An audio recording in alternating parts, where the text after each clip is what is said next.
오늘 본문은 기도에 관한 말씀입니다. 신앙생활의 첫 번째 핵심은 하나님과의 관계입니다. 그 관계를 가장 직접적으로 잘 보여주는 것 중에 하나가 바로 기도입니다. 기도는 단순히 우리의 필요를 구하는 행위만 있는 것이 아닙니다. 기도를 통해 하나님과 교제하고 하나님의 뜻을 알아가며 하나님의 은혜를 경험하는 통로입니다. 그런데 이 기도를 어떤 사람은 다른 사람들에게 보이기 위한 종교적 퍼포먼스로 사용하고, 어떤 사람은 기도를 주문처럼 반복하면서 하나님을 움직이려 합니다. 또 어떤 사람은 기도의 본질을 놓치고 기도하는 생활이 거의 없는 상태로 세월을 보내는 사람도 있습니다. 오늘 본문에서 예수님은 우리에게 기도의 바른 자세를 가르쳐 주십니다. 기도는 형식이나 장소가 중요한 것이 아니라 하나님 앞에 어떤 마음으로 나아가느냐가 본질입니다. 그리고 기도는 기본적으로 하나님과 대화를 나누는 일입니다. 기도는 하나님께 내 마음을 내놓고 보고하고 상의하고 호소하고 간구하는 시간입니다. 그런 의미에서 기도는 아주 중요한 것입니다. 특히 현대인들의 문제는 진실된 대화의 상대자가 없다는 문제입니다. 각박한 세상을 살아가면서 하고 싶은 말도 많고 호소하고 싶은 말도 마음속에 많이 쌓여 있을 수 있습니다. 이것을 누구에게 털어놓아야 합니다. 그런데 마땅히 마음을 보여주며 대화할 상대가 없기 때문에 어디 말할 데가 없는 것입니다. 그러나 이런 것들을 해소하지 못하면 마음에 큰 병이 될 수 있습니다. 그러므로 구원받은 사람은 너무나 큰 복을 받은 것입니다. 아무리 속속들이 다 하소연하고 말해도 아무 뒤탈이 없는 대상인 하나님이 계시기 때문입니다. 게다가 기도를 통해 전능하신 하나님의 은혜를 입을 수 있기 때문에 단지 심리적으로 시원한 것만 있는 것이 아닌 것입니다. 우리가 주의 말씀 속에서 기도하면 그 기도에 응답해 주시겠다는 약속도 있습니다. 그래서 성경에는 하나님께 날마다 적극적으로 기도하라는 말씀이 많습니다. 하나님 말씀에 우리를 향해 기도하라고 말씀하는 데는 몇 가지 이유가 있습니다. 첫째는 생각 없이 살지 말고 생각하며 살아가라는 의미에서 기도하라고 명령하고 있는 것입니다. 하나님의 형상대로 지음받은 사람은 생각하며 살아가도록 만들어진 존재입니다. 그렇기에 사람에게 유일하게 생각하는 기능인 이성을 주셨습니다.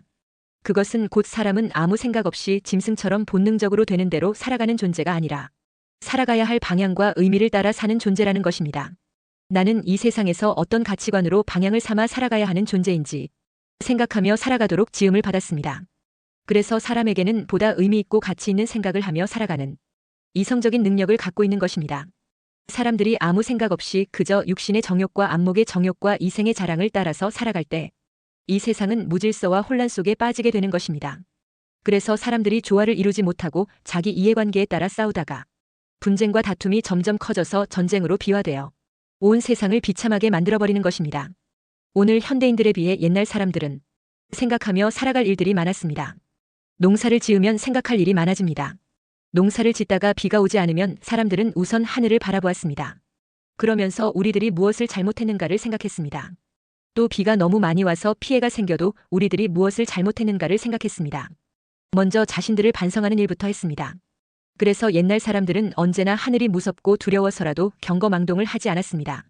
하늘이 진노했다고 느끼면 왕이라도 겸비해져서 엎드렸습니다. 그렇기에 아무리 높은 왕이라 할지라도 재난 앞에 자신을 점검하게 되었던 것입니다. 그런 시련을 통하여 그들은 교만하지 않고 자신의 능력을 과신하지 않았습니다. 그것은 세상을 살아갈 때 늘 하늘을 생각하고 자신을 돌아보면서 살았기 때문입니다. 그러나 오늘 현대인들은 옛날 사람들과 다르게 하늘을 두려워하는 생각들이 많이 사라졌습니다. 그래서 일이 잘 되면 모두 내 공로로 돌려버립니다. 모두 내가 잘해서 내가 능력이 있어서 잘된 줄로 알고 우쭐합니다. 또한 반대로 일이 잘 안 되면 모두 내 탓이고 환경 탓입니다. 그래서 상대를 원망을 하고 여론까지 조작하여 희생양을 찾아서 뒤에 숨어버립니다. 그러니 자신을 돌아보고 하는 생각 같은 것이 다 사라져버린 것입니다. 그래서 상대를 속이고 대중과 국민들을 속여서 자신들에게 유리한 국면을 만들려고 모든 기술과 조직의 힘을 다 동원하는 시대가 되었습니다. 진리와 진실이 이기는 세상은 지나간 옛날 이야기처럼 치부하는 세상이 되어가고 있습니다. 하늘이 두렵지 않은 것입니다. 자신들이 하늘이 되고 싶어하는 시대가 되었습니다. 그러나 여전히 하늘은 존재하고 계십니다. 그러니 이 시대의 많은 사람들이 아무 생각 없이 어리석은 길로 들어가고 있는 것입니다. 하나님께서 우리에게 기도하라는 말씀을 하시는 이유는 우리가 하늘의 소리를 들으라는 것입니다. 신앙인은 무엇보다도 하늘의 소리를 듣고 살아야 합니다. 이 하늘의 소리는 조용히 엎드려야만 들립니다. 엎드려서 깊이 묵상을 하는 가운데 내 안에서 세미한 음성이 들려오게 됩니다. 그 세미한 하늘에서 들려주는 하나님의 음성은 양심을 통해서 들리고 마음을 통해서 들리고 생각을 통해서 들려옵니다. 이 소리를 듣고 살아야 그 사람이 참 신앙인입니다. 우리가 이렇게 조용히 하나님 앞에 엎드려 주의 음성에 귀를 기울이는 시간이 없으면 하루 종일 새 속의 소리만 듣게 됩니다. 새 속의 소리만 듣다 보면 생활이 스트레스 받는 일들이 넘치게 됩니다. 오늘날 신문 방송 동영상들을 보세요. 대부분이 어두운 소리들입니다. 매일같이 부정부패 모순과 타락과 뻔뻔한 사람들로 가득 차 있습니다. 전과자들이 설치고 있고 죄를 범하고도 제대로 처벌도 받지 않는 사람들이 차고 넘칩니다. 그러니 세상에는 더욱 악이 넘치게 됩니다. 보고 듣고 하면 너무 힘드니까 외면하고 사는 사람들도 많이 생겼습니다. 자포자기하며 인생을 살아가고 있다는 이야기입니다. 그래서 사람들이 마음이 삐뚤어져서 싸우고 파괴하고 사고를 치고 막 살아가는 것입니다.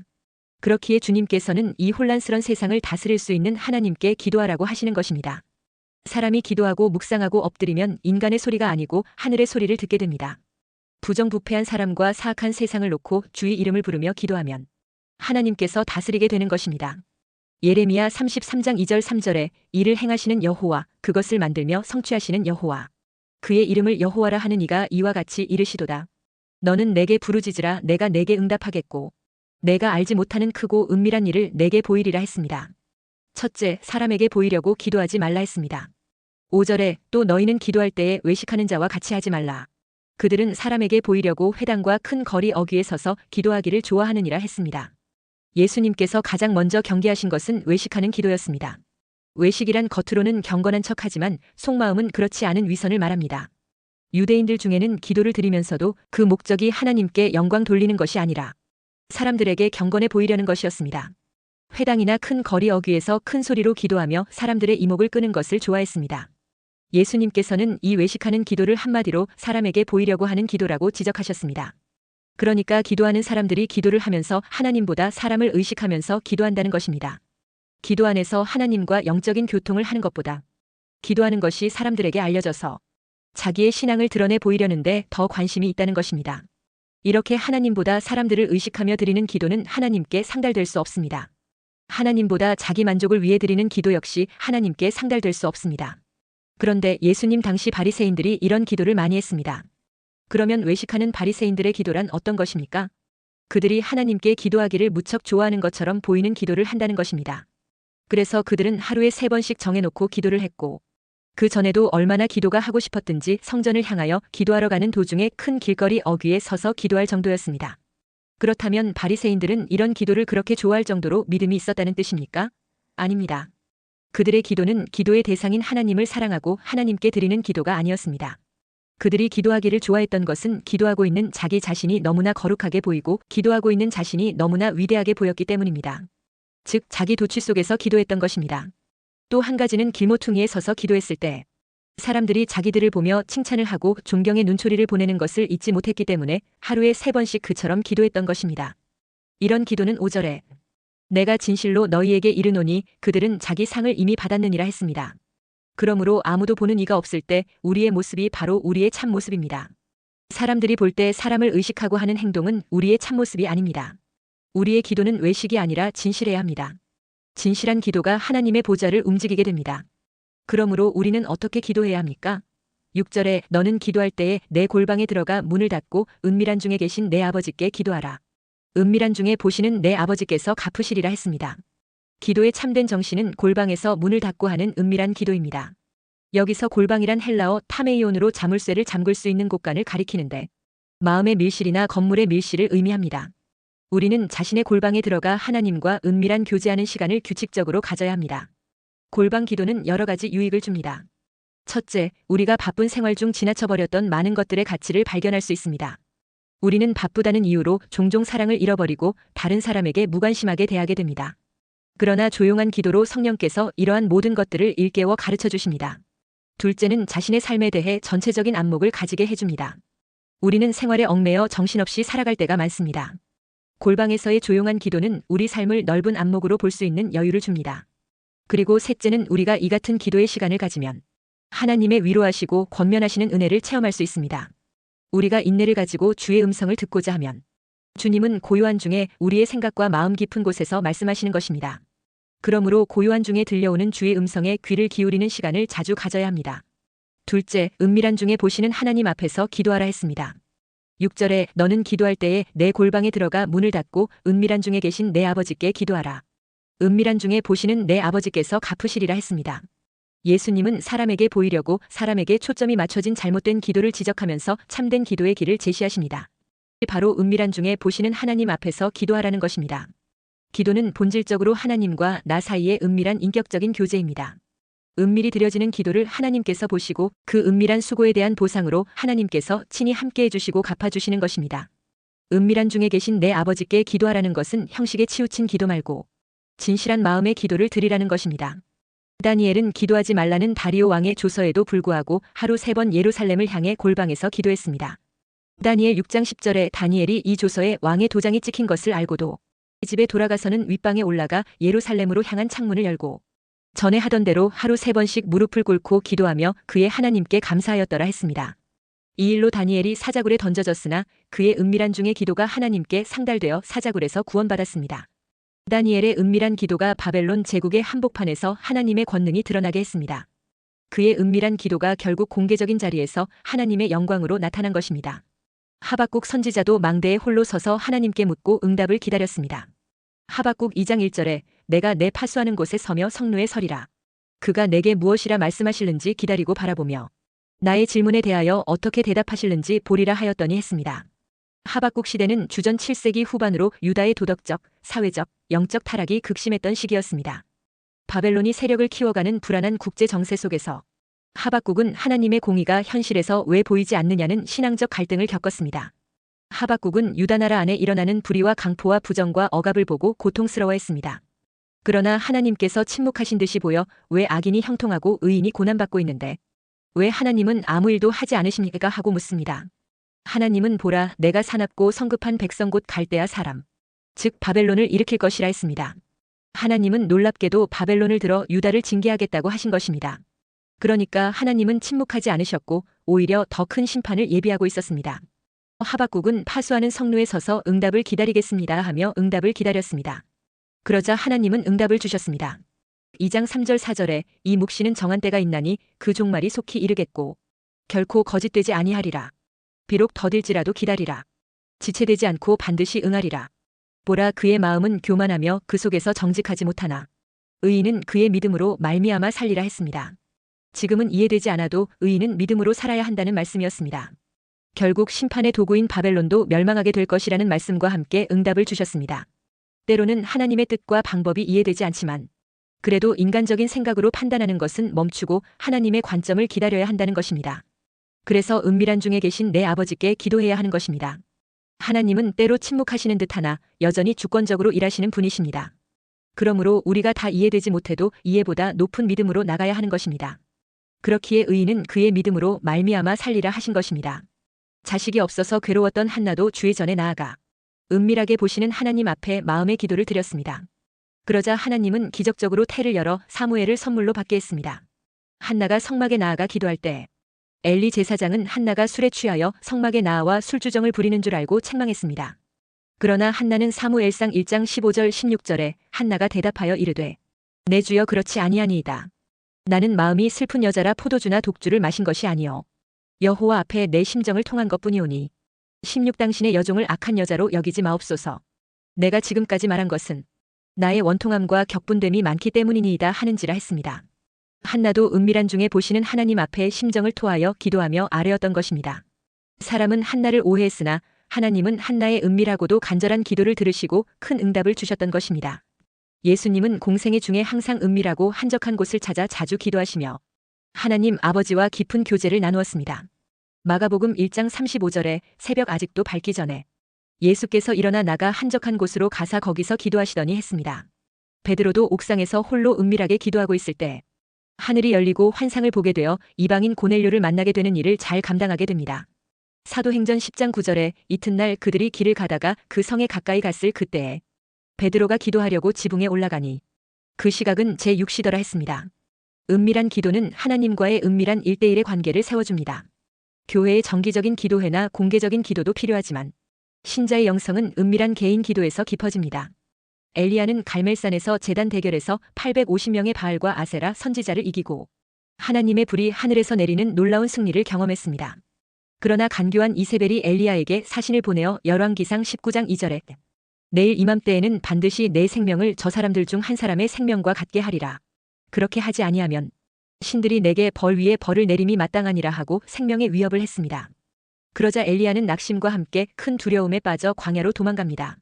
엘리야는 자신의 처량한 신세에 힘이 빠져 로뎀나무 아래에 앉아서 열왕기상 19장 4절에 여호와여 넉넉하오니 지금 내 생명을 거두시옵소서. 나는 내 조상들보다 낫지 못하니이다 했습니다. 영적 대승리 이후에 찾아온 깊은 탈진과 두려움이었습니다. 이때 하나님은 먼저 책망이 아닌 쉼과 회복으로 다가오셨습니다. 하나님은 낙심한 엘리야를 꾸짖지 않으시고 먼저 먹이시고 쉬게 하십니다. 그렇게 엘리야를 2번씩 먹이신 이후에 하나님의 산 호렙까지 40일을 걸어가게 합니다. 하나님은 영적으로 무너진 사람에게 영적 처방이 아니라 육체적 회복을 먼저 주십니다. 피곤한 자에게 잠과 양식을 주시는 분이십니다. 그리고는 하나님은 엘리야에게 중요한 사실을 깨닫게 만들어줍니다. 열왕기상 19장 11절 12절에 여호와께서 이르시되 너는 나가서 여호와 앞에서 산에 서라 하시더니 여호와께서 지나가시는데 여호와 앞에 크고 강한 바람이 산을 가르고 바위를 부수나 바람 가운데에 여호와께서 계시지 아니하며 바람 후에 지진이 있으나 지진 가운데에도 여호와께서 계시지 아니하며 또 지진 후에 불이 있으나 불 가운데에도 여호와께서 계시지 아니하더니 불 후에 세미한 소리가 있는지라 했습니다. 엘리야는 하나님의 능력을 하늘에서 강력한 불을 내리는 위력으로만 생각했습니다. 그러나 하나님께서는 이번엔 작고 조용한 소리인 세미한 소리로 나타나셨습니다. 그러니까 하나님은 폭풍과 심판의 하나님만이 아니라 마음 깊은 곳에서 말씀하시는 인격적인 하나님이심을 가르치신 것입니다. 그래서 엘리야의 회복은 하나님의 세미한 음성을 들을 때 시작이 되었던 것입니다. 하나님은 은밀한 중에서 엘리야의 모든 기도를 다 들어주셨습니다. 그리고 아무도 모르는 놀라운 비밀도 가르쳐 주었습니다. 열왕기상 19장 18절에 그러나 내가 이스라엘 가운데에 7,000명을 남기리니 다 바알에게 무릎을 꿇지 아니하고 다 바알에게 입맞추지 아니한 자니라 했습니다. 엘리야의 회복은 능력의 체험이 아니라 세미한 하나님의 음성에서 시작되었습니다. 세미한 하나님의 음성은 은밀한 중에 계신 하나님을 만날 때 들리기 시작하는 것입니다. 그러므로 우리가 혼란에 빠지지 않고 능력 있는 신앙생활을 하기 원한다면 은밀한 중에 계신 하나님을 만나는 기도가 있어야 합니다. 그래야 세미한 주의 음성을 들을 수 있는 것입니다. 셋째, 내게 무엇이 있어야 하는지 아시는 하나님의 뜻대로 기도하라 했습니다. 8절에 그러므로 그들을 본받지 말라. 구하기 전에 너희에게 있어야 할 것을 하나님 너희 아버지께서 아시느니라 했습니다. 기도는 하나님께 정보를 전달하는 것이 아니라 우리가 하나님께 의지하며 그분과 교제하는 시간입니다. 우리에 대한 정보를 우리가 아는 것보다 하나님이 더 많이 아십니다. 그렇기에 우리가 기도하기 전에 이미 하나님은 우리에게 무엇이 필요한지 다 아시는 분이십니다. 기도를 많이 했던 다윗의 시편을 보면 다윗이 어떤 형식적인 문구를 많이 반복하는 것이 아니라 자신의 감정과 필요를 솔직하게 하나님께 표현했습니다. 이방인의 기도는 말의 많음으로 신을 설득하려고 했습니다. 그렇기 때문에 중언부언의 기도가 되고 이방인들은 주문처럼 같은 말을 많이 반복하거나 신을 감동시키려는 기도 방식을 가졌음을 알 수 있습니다. 그러나 하나님은 말의 많음이 아니라 마음의 진실을 원하십니다. 그런데 하나님은 우리의 아버지이십니다. 아버지는 자녀의 필요를 미리 아십니다. 그렇기에 기도는 말의 양이나 화려한 표현에 달려있는 것이 아닙니다. 중요한 것은 우리가 하나님의 뜻에 순종하려고 하는 마음입니다.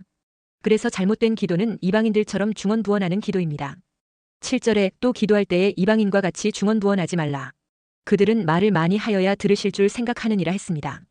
여기서 이방인이란 우상 숭배하는 사람들을 의미합니다. 또 세속적인 사람들입니다. 세속적인 사람들은 엄밀한 의미에서 무신론자라기보다는 우상 숭배자들입니다. 사실 그들은 과학이나 철학을 붙잡고 있든지 아니면 자기 자신을 신뢰하거나 또는 하나님 아닌 다른 것을 신뢰하는 자들입니다. 그러니까 그래도 무엇인가를 믿고 있는 자들입니다.